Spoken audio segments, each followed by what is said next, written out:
আসসালামু আলাইকুম, welcome back to my channel যারা স্ট্রিম লাইভ। আজ আমি আপনাদের সাথে আলু দিয়ে গরুর মাংসের ঝোল রান্না শেয়ার করছি।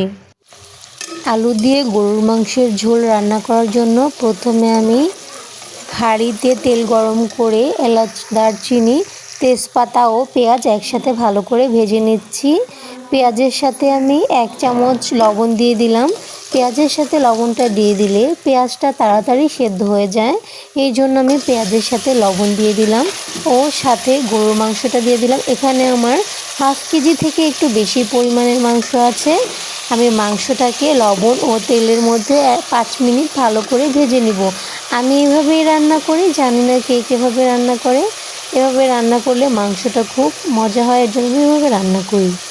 এরপরে আমি 2 চামচ হলুদের গুঁড়া, 2 চামচ মরিচের গুঁড়া ও 1 টেবিল চামচ আদা ও রসুন বাটা দিয়ে দিলাম।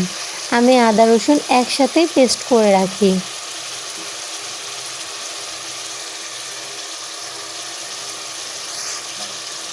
আমি ঘরে থাকা এই 2-3টা মশলা দিয়েই মাংসটা রান্না করব। এখন আমি মাংসটাকে ভালো করে কষিয়ে নেব।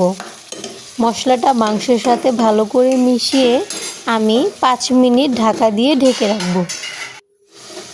ফিরে আসলাম 5 মিনিট পরে। মাংসটা কষানো হয়েছে কিনা সেটা দেখার জন্য চলে আসলাম। মাংস কষানো হয়ে গেছে, তেল উঠে এসেছে। মাংসটাতে যেহেতু তেল উঠে এসেছে সেহেতু মাংসটা ভালো মতো কষানো হয়ে গেছে। এখন আমি মাংসটাতে সেদ্ধ হওয়ার জন্য পরিমাণ মতো পানি দিয়ে দেব, যাতে মাংসটা 50% পরিমাণ সেদ্ধ হয়ে যায়। মাংসটা 50% পরিমাণ সেদ্ধ হয়ে যাওয়ার পরে আমি আলু অ্যাড করব। মাংসটাকে ভালো করে নেড়েচেড়ে এখন ঢাকা দিয়ে দেব 10-15 মিনিটের জন্য। 5 মিনিট পরে ঢাকনা উঠিয়ে আমি এর মধ্যে কিছু গোলমরিচ ও কিছু কাবাব চিনি গুঁড়ো করে মাংসের সাথে মিশিয়ে দিলাম। আমি এক্সট্রা কোনো মশলা ব্যবহার করব না। গরুর মাংসের পানিটা পুরোপুরি শুকিয়ে আসার আগেই আমি মাংসের মধ্যে আলুগুলো অ্যাড করে দিব ও 5 মিনিট আলুটাকে এই ঝোলের মধ্যে কষিয়ে নেব। তাহলে আলুর মধ্যে ভালো করে লবণ মশলা সব ঢুকে যাবে, আলুটাও খুব ভালোভাবে প্রপারভাবে কুকড হবে। এখন আমি আলুটাকে ভালো মতো 5 মিনিট কষিয়ে নিচ্ছি।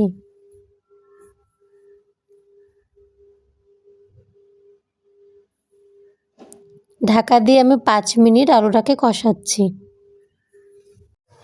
ফিরে আসলাম 5 মিনিট পরে। মাংস ও আলুটা ভালো করে কষানো হয়ে গেছে, তেল উঠে এসেছে মাংসের উপরে, আলুটা প্রপারভাবে কষানো হয়ে গেছে। এখন আমি পরিমাণ মতো পানি অ্যাড করে নেব মাংস ও আলুটা পুরোপুরিভাবে সেদ্ধ হওয়ার জন্য ও ঝোলটা ঘন হওয়ার জন্য। গরুর মাংসতে এখন আমি পরিমাণ মতো ঝোল দিয়ে দিব। ঝোল দেওয়ার জন্য যতটুকু পানির প্রয়োজন আমি ততটুকুই পানি দিয়ে দিয়েছি। আপনারা চাইলে গরম পানি দিতে পারেন, আমি গরম পানি দিয়েছি। গরম পানি দিলে তাড়াতাড়ি হয়ে যাবে ও মাংসটাও জুসি থাকবে। আমার আলু দিয়ে গরুর মাংস রান্না 90% হয়ে গেছে, আর 5 মিনিট পরেই আমি জিরে গুঁড়ো দিয়ে নামিয়ে ফেলব। আমার আলু দিয়ে গরুর মাংসের ঝোল প্রপারলি হয়ে গেছে। এখন আমি কিছুটা জিরে গুঁড়ো দিয়ে দিচ্ছি। তৈরি হয়ে গেছে আমার আলু দিয়ে গরুর মাংস রান্না। এতক্ষণ পাশে থাকার জন্য ধন্যবাদ। আসসালামু আলাইকুম, আল্লাহ হাফিজ।